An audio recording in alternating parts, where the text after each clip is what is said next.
At the state capitol today, a focus on Hennepin County Medical Center. The Senate's Health and Human Services Committee looking at how to keep the pivotal hospital running as it faces a financial crisis. Senators heard from Hennepin County and Hennepin healthcare leaders who say the hospital is facing a $50 million budget deficit. They say growing unpaid medical bills and changes in Medicare and Medicaid enrollment are driving this issue. The committee is set to meet again tomorrow morning to discuss a bill to help stabilize the hospital, which would include a one-time grant to keep the hospital afloat.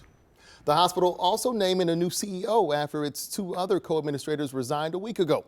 Jennifer Hoff is here and sat down with Dr. John Cumming for his first interview today. Jennifer.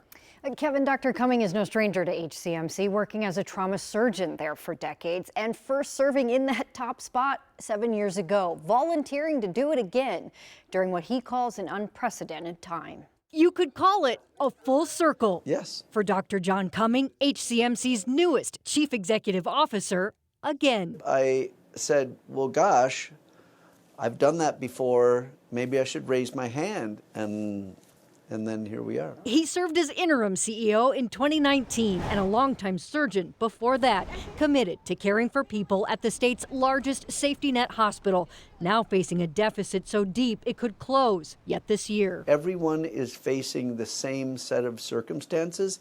We're facing them in a magnified way. Cumming pointing to rising health care costs and even higher deductible plans, plus mounting Medicaid cuts the hospital relies on for funding. It's not just poor people. We are starting to see people of all economic levels at our doorstep.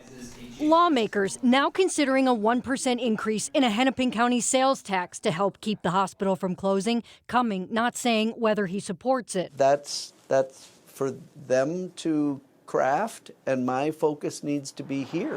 100 employees have already been cut and 5 programs closed. Cumming suggesting partnering with other health systems to support an industry rocked by recent changes. Maybe OB services at one and ortho services at another and wherever, and they're going to have to come together because, again, the pressures aren't unique to Hennepin. Still, he's hopeful he can help steady the ship for a second time. I think there is opportunity for us moving forward. And lawmakers will once again listen to testimony on the sales tax bill that you heard us mention earlier here. That starts at 8:30 in the morning. And as we've been reporting, reactions have been mixed from lawmakers. And you can expect a lot of amendments to this bill. But there's otherwise no backup plan. And remember, the session only lasts about another 5 weeks. And without a long-term, durable funding solution, other hospital leaders have said that that hospital could very well start to close as soon as June. All right. Thank you, Jennifer.